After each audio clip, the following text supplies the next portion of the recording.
여러분 안녕하세요. 오랜만에 또 동영상을 찍게 됐네요. 오늘은 자영업을 하시는 분들이 혹은 소득이 여러 종류인 분들이 지나칠 수 없는 5월달의 관문이죠. 종합소득세입니다. 저 같은 경우도 음, 개인 사업을 통해서 사업소득도 있고 그 다음에 또 올해는 근로소득에 관련된 내용이 없긴 하지만 근로소득도 있기도 하고요. 그 다음에 출판을 통해 뭐 저작권료도 들어오는 게 있고 뭐 이러다 보니까 저는 소득이 굉장히 다양합니다. 근데 이것을 제가 외부에 맡기지 않고 제가 기장도 하고 그 다음에 신고도 합니다. 어, 물론 다른 외부에 맡겨도 되지만 저는 돈의 문제가 아니라 이러한 과정에서 배우는 것들이 있기 때문에 저는 법률적인 부분이든 뭐 소송이라던가 등기라던가 이런 부분뿐만 아니라 이런 세무적인 부분도 제가 다 혼자서 합니다. 물론 하다 보면 어려움이 있지만 그런 것들을 헤쳐가는 과정이 바로 어, 이 자영업자가 성공하는 길이라고 생각을 합니다. 그래서 올해도 정말 많은 걸 이 신고를 저는 신고를 완료한 상태고요. 신고를 하면서 많은 걸 배웠어요. 일단 작년까지는 음, 굉장히 쉽게 했어요. 쉽게 했고 작년에 제가 너무 바빠서 세무서의 도움도 받을 수 있어요. 세무사가 아니라 세무서에 가서 도움을 받아서 모르는 부분도 알게 되었는데 올해는 홈택스 연결 안 되시는 거 아시죠? 홈택스 연결 절대 안 되고요. 세무서도 전화 연결 거의 안 되고 더군다나 이제 코로나로 창구 상담도 받지 않아서 이 셀프로 하시는 분들이라던가 미처 세무사를 활용하시지 않은 이용하시지 않은 분들 같은 경우는 엄청난 어려움을 겪고 계신데 저도 어려움을 겪었고요. 거의 한 달 가까이 한 달은 아니지만 정확히는 한 10일에서 15일 정도 굉장히 끙끙 앓았는데 어, 그 부분을 같이 공유하고자 제가 이 동영상을 찍었습니다. 물론 그 속내는 내년에 제가 셀프로 또 할 때 헷갈릴까봐 우리가 맨날 세무인이 아니다 보니까 이것들이 그때는 이해가 가는데 나중에 또 돌아보면 또 까먹잖아요. 그래서 저는 블로그도 운영을 하고 이 유튜브도 그래서 하는 경향이 있습니다. 제가 막히는 부분이 있어서 세무서에 전화를 해보니까 유튜브를 찾아보래요. 유튜브를 찾아보니까 또 저한테 딱 맞는 핏한 것들이 없어서 제가 용기를 내서 이 유튜브를 찍게 됐고 여러분들을 위해서 저 자신을 위해서 찍게 되었습니다. 다소 길어지더라도 여러분들 도움되는 거니까 보시 보시길 바라고요. 그리고 저는 기본적으로 요번에 받은 게 D 유형이에요. 간편 정보이면서 어, 우리 기준주경 비율에 하는 그걸 받았습니다. 그래서 D 유형 간편 정보 대상자면서 기준 경비율이고요. 저는 좀 독특한 게 유튜브에 찾아본 게 또 없는 게 그분들을 위해서요. 저는 공동사업자입니다. 제가 물론 대표자로 있긴 하지만 50대 50으로 지분을 갖고 있어서 어, 저뿐만 아니라 상대방의 세무까지도 제가 해줘야 되는데 걸려버리는 거예요. 근데 이 부분을 뭐 홈택스 절대 안 되고 세무서에 전화해도 절대 안 돼요. 그래서 공동사업 D 유형이면서 공동사업자이신 분들은 제 동영상을 꼭 유익 있게 봐주시면 좋을 것 같아요. 일단 여러분들이 여기 로그인을 하시면 이렇게 자동적으로 나오게 됩니다. 로그인 하시면 종합소득세, 간편장부 대상자, 기준경비율 저한테 맞게 나오고요. 그 다음에 그게 아니다 그러면은 뭐 여기 예전에는 종합소득세 신고 여기로 들어가셔도 나오고요. 네, 여기 나이 맞는 거 나오고 신고 작성해도 되고요. 저는 부속 서류가 나오는 이유는 아까 말씀드린 것처럼 이미 전 제출을 완료했고, 그렇습니다.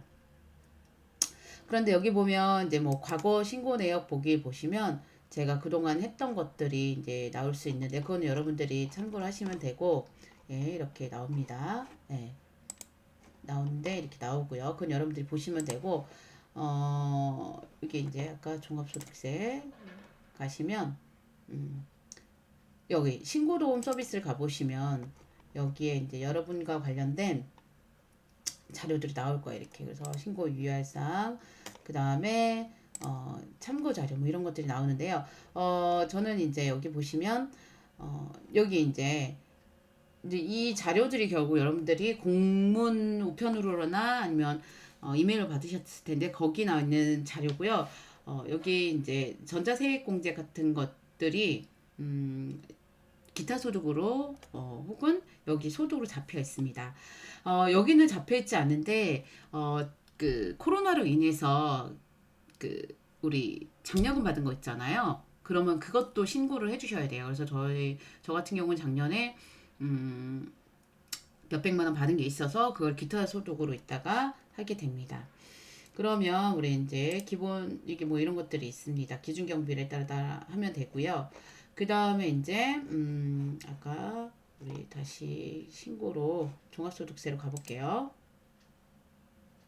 종합소득세로 가면 이제 세금 신고와 관련해서 뭐 이런 팝업이 뜰 거예요. 그러면 여기 유형이 나와 있어요. FG형 단순 경비율 추계 신고 자신이 F냐 G냐 거기에 우리 공문에 다 나와 있으니까 맨 앞에 보시면 나오고요.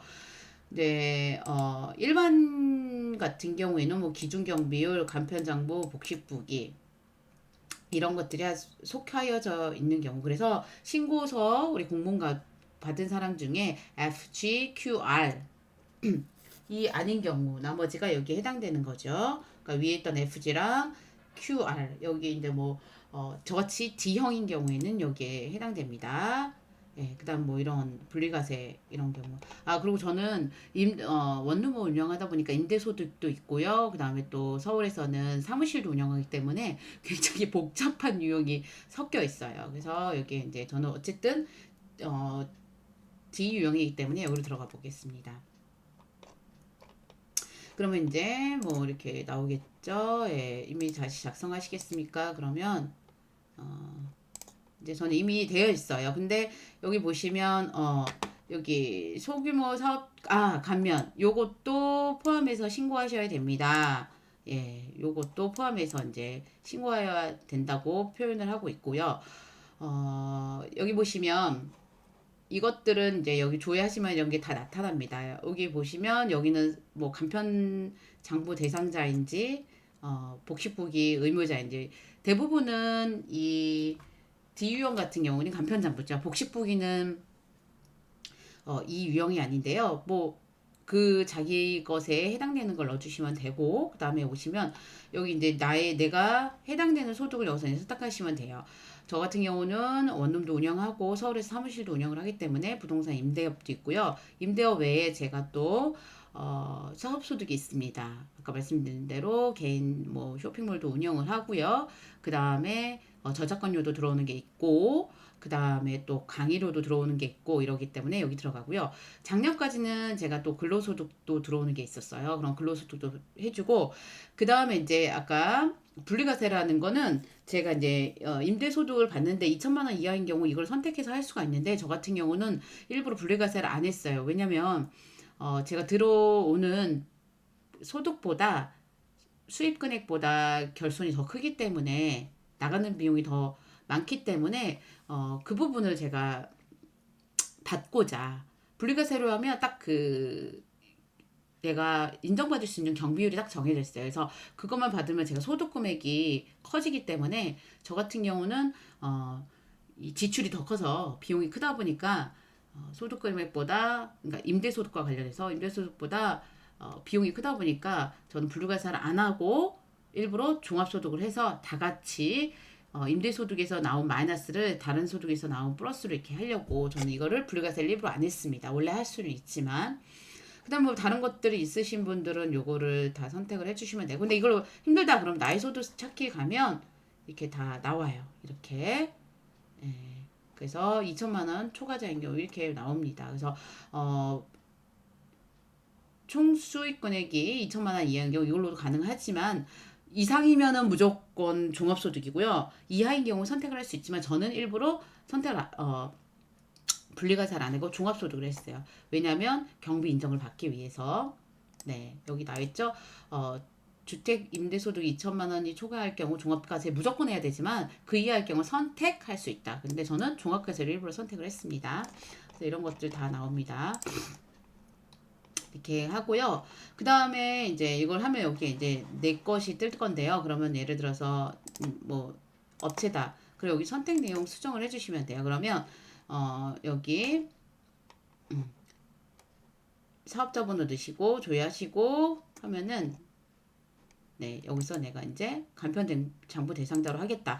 그 다음에 이제 간편장부 대상자인 경우에는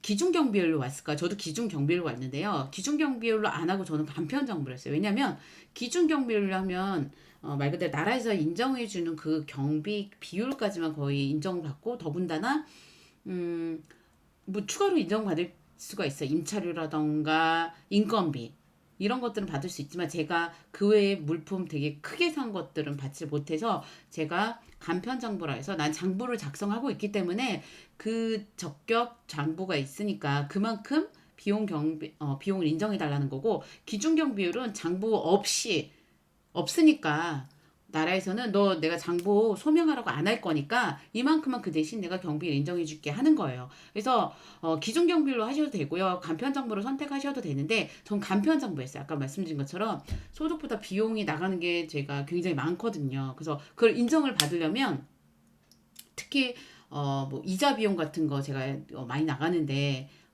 그 이자 비용을 받으려면 기준 경비율로는 택도 없어요.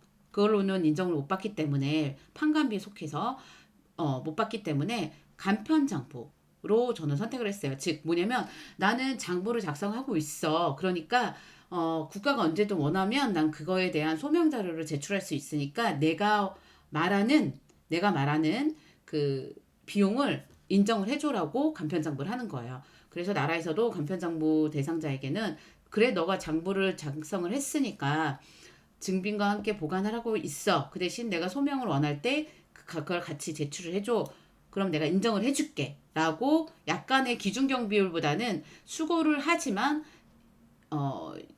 경비를 인정해 주는 거죠. 그래서 저는 맨 처음에 기준경비를 했다가 비용이 안 돼서 간편장부를 했어요. 그래서 제가 이제 전문 세무인이 아니잖아요. 그래서 왜 나는 기준경비율로 왔는데 또 이제 여러 가지 찾아보면 또 간편장부라는 경우가 있어요. 그래서 여러분들이 선택할 수 있는 건 뭐냐면 기준경비율로 나는 그냥 불편하다라고 하시면 뭐 비용이 많지 않다면 그냥 단순히 편한 기준경비로 하셔도 되는데 간편장부로 하면 내가 비용 인정받을 게 많다라는 거예요. 물론 당연히 장부를 준비하셔야 되는데 옛날처럼 막 장부 책이 아니라 엑셀로 간단히 준비하시면 돼요. 여러분들이 원하시면 제가 링크로 해드리도록 하겠습니다. 근데 어쨌든 저는 비용 좀 더 인정받기 위해 간편장부를 작성을 하고 있었습니다. 나중에 2월 결손금을 받기 위해서도 뭐 이런 것들을 장부를 작성을 해놔야 됩니다. 물론 그 장부를 작성할 뿐만 아니라 그에 적격하는 증빙도 갖고 계셔야 돼요. 그에 상응하는 증빙이랑 당연히 세금 계산서는 당연하고요. 그 다음에 신용카드, 그 다음에 현금 영수증이에요. 그거 외에는 영수증으로 인정을 안 하는데 다만 이따 말씀드리겠지만 2만 원 정도까지는 그게 아니어도 인정해 주는 게 있어요.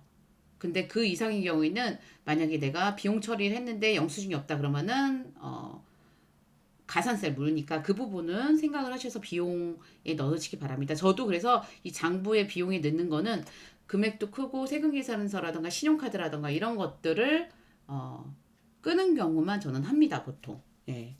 그리고 최소한 2만 원이다, 3만 원이다 하더라도 저는 은행 입금한 것만 그런 것들을 놔두고 있습니다. 그 다음에 저희가 간편장부 대상자인데 간편장부 할 수도 있고 기준 경비로 할 수 있지만 단순 경비는 안 돼요. 이 단순 경비 같은 경우는 일정 소득 금액, 수익 금액 이하만 할 수 있기 때문에 이걸 하게 되면 우리는 가산세를 물게 됩니다. 그래서 여러분들이 봐서 간편장부냐 기준경비냐 선택하시면 되고 저는 비용 공제를 더 받기 위해 간편장부를 했고요.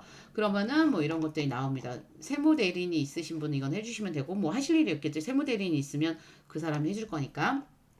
그래서 이런 것들 다 해주시면 되고 저는 요 위에랑 아래 지금 똑같은 번호인데 위에 거는 임대 소득과 관련된 거고 그다음 밑에 거는 일반 자영업과 관련된 겁니다.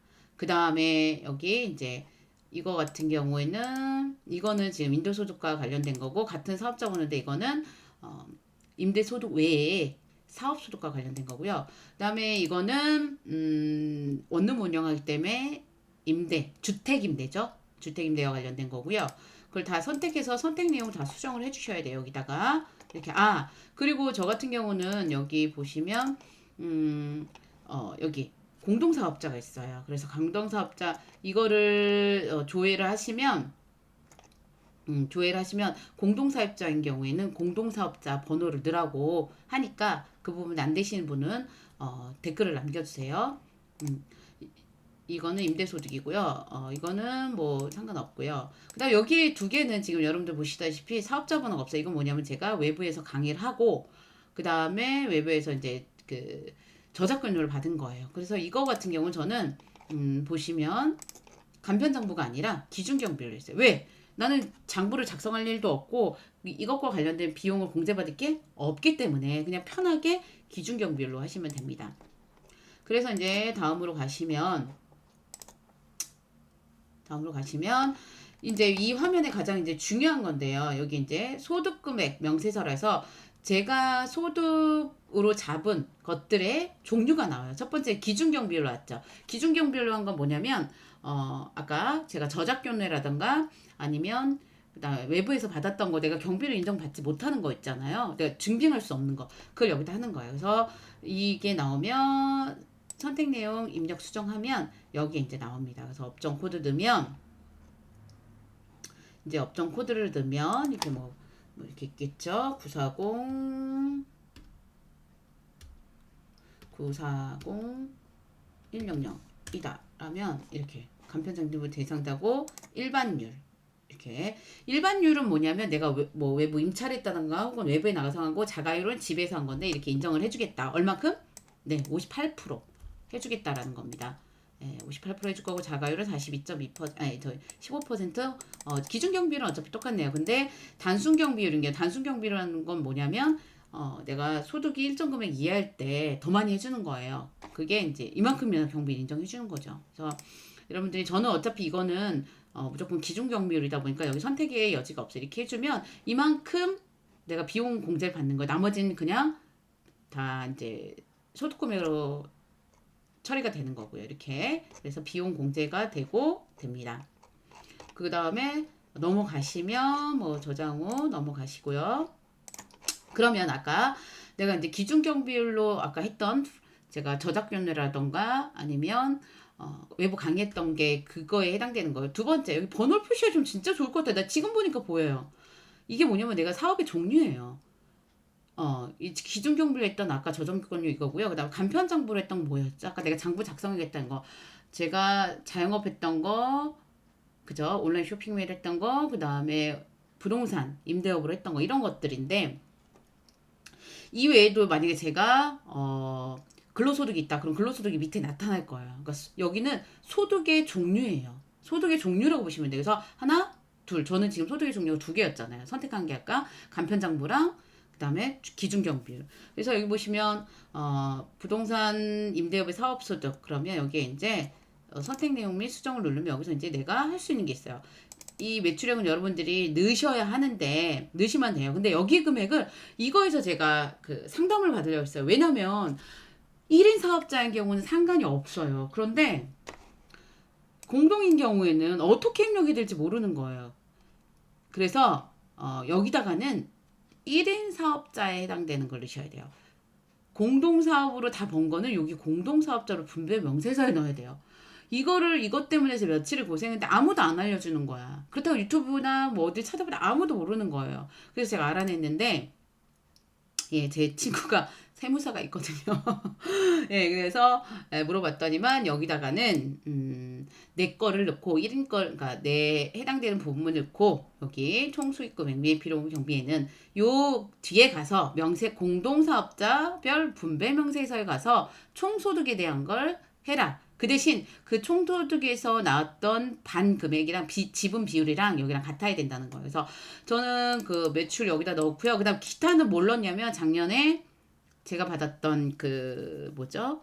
장려금 있잖아요. 장려금을 넣습니다. 꼭 넣으셔야 돼요. 물론 이게 소득이 적은 경우에는 이렇게 뭐 이렇게 소명하라고 많이 안 하도 저도 지금 홈택스 신고를 거의 10년 넘게 혼자서 했는데 매년 환불 받았어요. 왜냐면 근로소득에서 세금을 너무 많이 뗐기 때문에. 근데 어 한 번도 저에게 소명을 하고 했던 것 같지는 않아요. 근데 올해는 전 모르겠어요. 하여튼 나중에 소명이 오게 되면 알려드릴게요. 근데 혹시나 모르니까 이 소명을 하게 되면 하나에서 열끝까지 보게 돼요. 이 세무서 직원들이 그냥 뭐그 적합하게 넘어갈 때는 아무것도 거의 그냥 넘어가는데 이게 소명이 들어간다. 라고 했을 때는 하나에서 열끝까지 다 보게 되는 거죠. 그래서 여기도 이제 장려금 받은 거라던가 뭐 전자세금 신고했던 거 다 했냐 뭐 이런 것들 넣냐 이런 것들 다 소명합니다. 그래서 문제가 안 될 때는 여기 이게 안 되는데 또 이제 문제가 돼서 소명하라 할 때는 요거 안 넣으면 골치 아파요. 그래서 되도록이면 이렇게 넣는 게 좋고요. 그렇게 넣고 저는 제조업이 아니기 때문에 요건 없을 것 같고 일반 관리비에서 만약에 급료나 세금이 있다 이런 것들 넣어주시면 돼요. 이게 이제 간편 장부 있죠? 간편 장부의 항목이라고 보시면 돼요. 복식부긴 더 복잡합니다. 그래서 내가 생각하기에 뭐 급료를 준 게 있다. 뭐 이렇게 계정 과목 하신 거 있잖아요. 간단하게 그런 것들 저는 이제 그 임차로 나간 게 있기 때문에 그렇고요. 그 다음에 원룸에서는 지급이자가 있었어요. 이자 비용 여기다 넣고 뭐 이런 것들 뭐 감가상각까지는 안 넣었어요. 저는 뭐 그 정도까지 하고 싶진 않았고요. 뭐 차량 유지비를 넣을 수도 있고 차량 유지비는 너무 이렇게 튀어나게 넣지 않으시면 돼요. 근데 어쨌든 간에 개인 사업을 해가지고 내가 차량을 운행을 한다. 저 같은 경우는 저희 사무실 근처에 원룸이 있는 게 아니라서 차량을 많이 이동을 해요. 그리고 뭐 차량을 많이 이용하다 보니까 그런 것들도 있을 수 있고요. 예. 그 다음에 뭐 수수료, 소모품비, 우리 사무실과 관련해서 비품 산다던가 이런 것들, 뭐 다이소에서 사신 거라던가 뭐 이런 것들을 들 수 있고, 뭐 복리후생비에 들어갈 수 있는 거 여러분들 물론 뭐 식대 같은 거 있잖아요. 식대라던가 커피 뭐 이런 것들 낼 수 있겠죠. 뭐 이거 광고 선전비도 줄 수가 있어요. 저도 개인적으로 이제 포털 사이트에 넣는데 그런 거 다 이제 합쳐서 저는 기타에 보통 많이 넣고요. 저는 기타에 이제 기타 항목에 이걸 넣습니다. 저 기타 항목에 그걸 넣었어요. 저는 의료보험료. 건강보험료가 지역사업자로 돼 있다 보니까 그 부분을 여기다 저 넣었는데 직원분들한테 넣으면은 급료나 복리후생비를 넣으시면 돼요. 네, 이제 개인이니까 여기다가 넣습니다. 그래서 필요경비 한 다음에 예, 그러면 등록되면 이제 뒤로 저장 후 이동하고요. 저는 이게 도대체 뭘까? 간편정보상의 소득금액 계산 내역 총수익금액 앞에도 했는데 왜 또 했을까? 라고 생각을 했는데 이건 뭐냐면 앞에 여기 총수익금액 및 필요경비 명세서는 내가 갖고 있는 걸 장부에 맞춰서 쓴 거고요. 여기 간편정보 소득금액 계산서는 뭐냐면 세법이랑 상법이랑 다르거든요. 그래서 우리가 예를 들어서 이제 세무 조정이란 게 들어가요. 법인에서는 법인세 이렇게 조정 같은 게 있는데 그런 식으로 내가 이제 세무상 조정을 해야 되는 것들 장부상 경비였지만 필요 경비에서 제외할 예를 들어서 우리 종합소득세 같은 경우는 회계상에는 세금으로 들어가잖아요. 그죠? 세금 지출. 그래서 대변에 현금 나가고 차변에 이제 세금 제세 공과금을 할 텐데 이거는 상법상이나 아니면 우리 장부상의 비용이지만 세법에서는 이건 경비를 인정 안 해주겠다. 그 부분을 넣는 거야. 그런 어떤 내가 장부상으로 경비를 잡았지만 경비를 작용할 수 없는 거 혹은 나는 예를 들어서 장부상에는 기록이 안 돼 있지만 세법상으로는 이런 것들을 인정해 주는 경비들이 있어요. 그런 것들을 여기다 해주는 거예요. 뭐 이렇게 해서 해주면 됩니다. 그래서 저는 뭐 이런 거 세무조정이 필요 없기 때문에 앞에 여기 총수익금액 및 필요경비 계산서와 지금 간편정보 소득계산서 내용이 같습니다. 근데 만약 이런 것들이 조정이 이루어지면 금액이 달라지겠죠. 전 맞으니까 뒤로 넘어갔고요. 그 다음에 아까 예 넘어갔고 제가 모든 것들을 일단 지금 이거 하나 했잖아요. 그러면은 그 다음 걸 하려면 여기 클릭을 해주셔서 선택 내용 입력 수정 해주셔야 돼요. 그럼 여기 나와요. 여기 아까 말씀드린 것처럼 저 지금 마이너스가 나는데, 예, 왜냐하면, 아까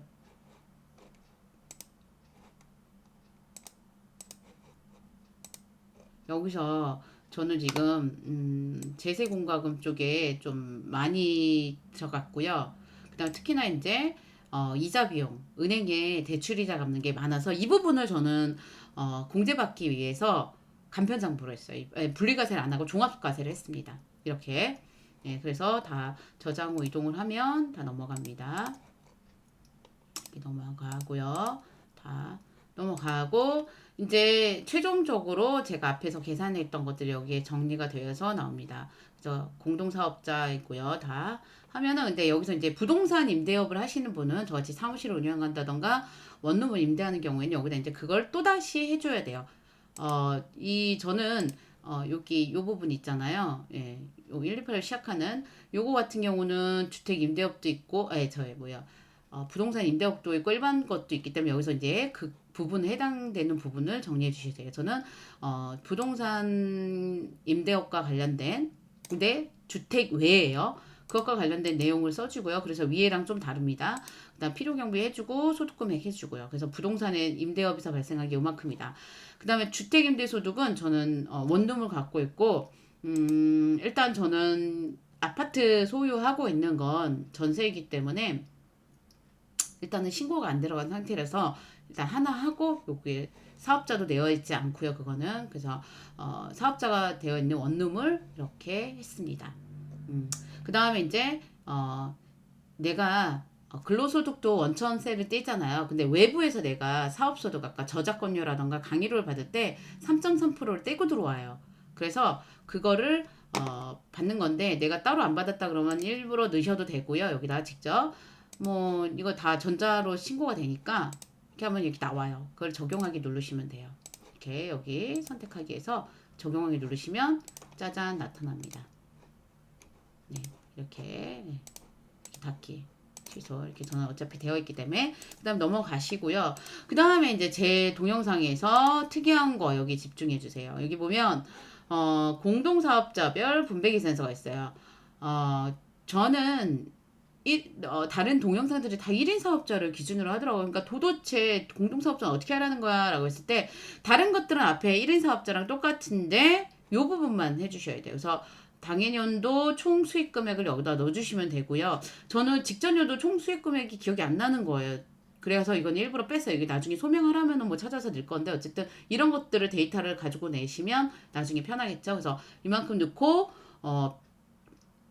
아까 소득금액으로 잡힌 거 있잖아요. 예, 비용을 뺀 금을 넣으시고 그다음에 뭐 이렇게 조회를 하시면 뭐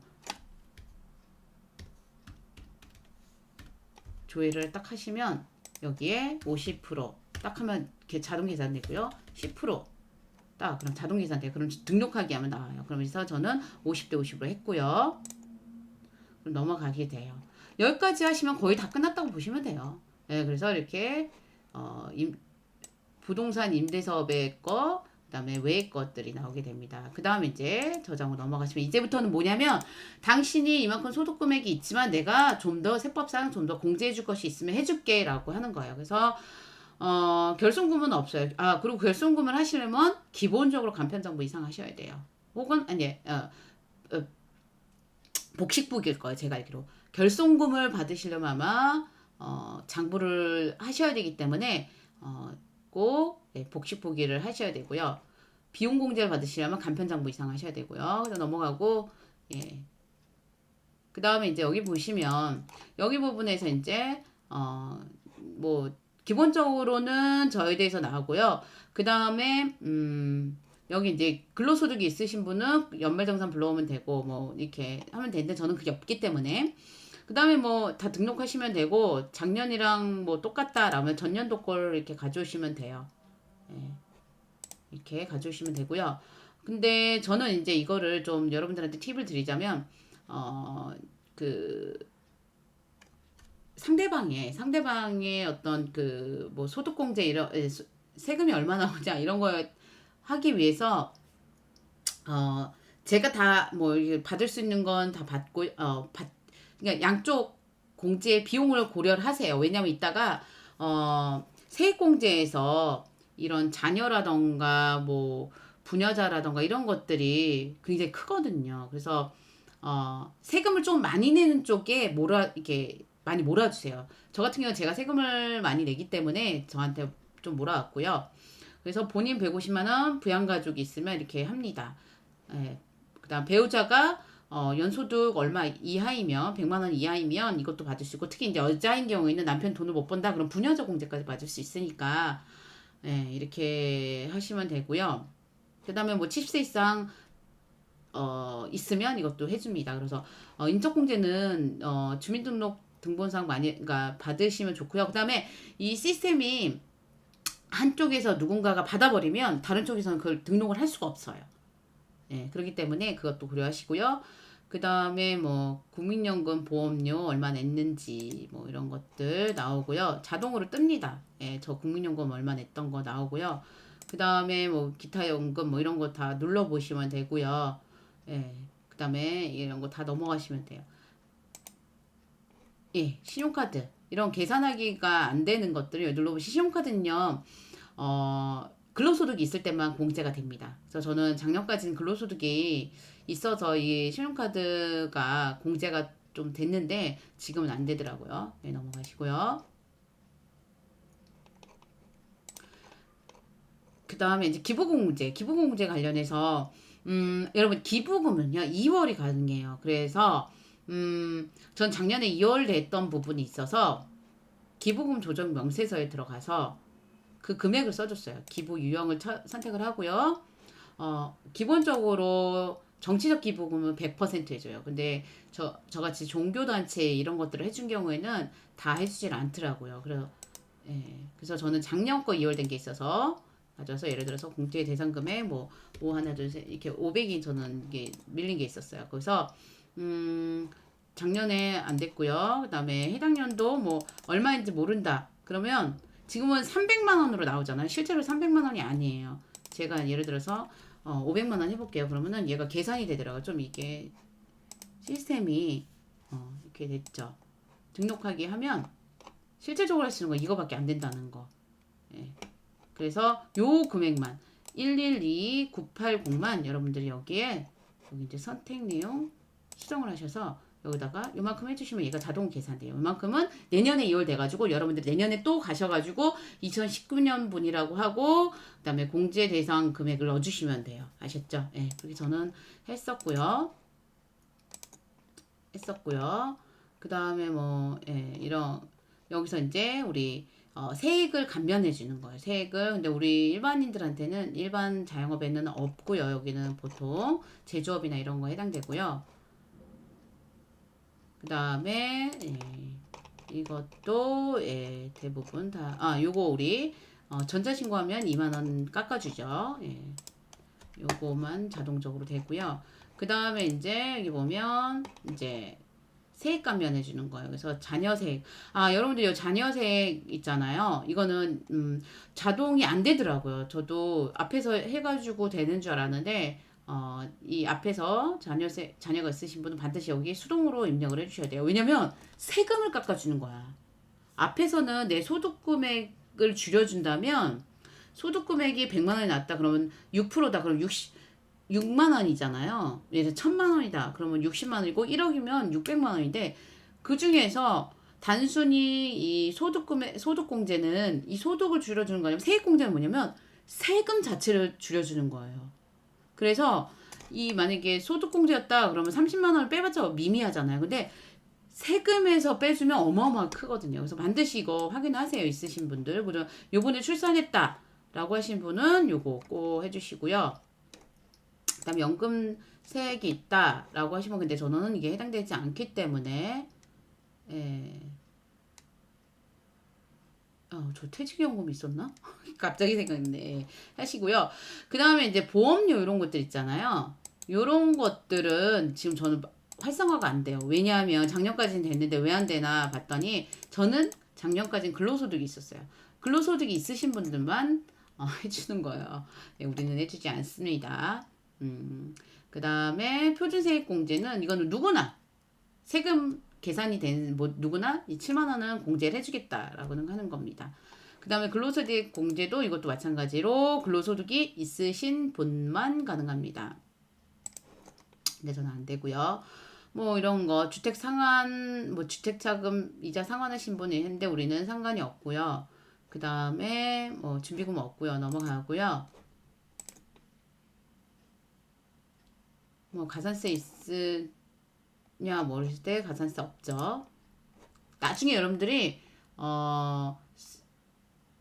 소명하라고 했을 때, 예, 소명하라고 했을 때 여기 들어가서 이제 하는 건데, 보면 세금을 제가 이미 그 저작권이나, 뭐예요, 그 강의로 받을 때 원천세를 떼고 들어오는 게 있어서 넘어갑니다. 그러면 여기 보시면 이제 최종적으로 앞에 내용들을 요약한 표가 나옵니다. 종합소득 얼마고요. 거기서 소득공제 해줬던 것들 있잖아요. 저 개인 1명 150에다가 자녀 2명 300만 원 해준 거. 그 외의 것들이 여기 나오고요. 그래서 그래. 나라에서 이제 너의 소득으로 생각하는 게 이만큼이겠다. 그럼 거기에다 세율을 때리겠다. 즉, 네가 처음 소득 금액 한 거가 아니라 그래도 내가 소득공제 해준 부분을 빼서 6% 하겠다. 기준경률. 그럼 산출세액이 나오고 그것뿐만 아니라 사액감면, 세액공제 아까 있었죠. 세액감면은 거의 없어요. 제조업체나 벤처기업 뭐 이런 데가 하고요. 그 대신에 우리 일반 사업체나 일반인 같은 경우 세액공제에서 받을 수 있는데 저는 개인적으로 자녀가 있었고 그 다음에 뭐 이렇게 그 뭐예요 아까 표준세액 공제 그 다음에 전자세액 뭐 이런 것들 감면을 받았어요. 그쵸? 그리고 가산세는 없었고요. 그 다음에 뭐 이런 해서 저는 이제 환급을 받기 때문에 여기 번호를 넣고 이에 신고서를 제출합니다라고 하고 여러분들 제출하셔서 하시면 돼요. 이게 이제 1인 공동사업자의 기대표자 의 어떤 종합소득세 신고와 관련됐고요. 다음 동영상은 그러면 이 주사업자가 아닌 공동사업자 중에서 주사업자가 아니라 다른 사업자는 어떻게 하는지를 한번 설명을 드리도록 하겠습니다. 구독과 좋아요, 알림 설정 해주시나요? 우리 유튜브 보면 항상 그러더라고요. 네, 멘트인가 봐요. 하여튼 여러분들 원하신 대로 해주세요. 감사합니다.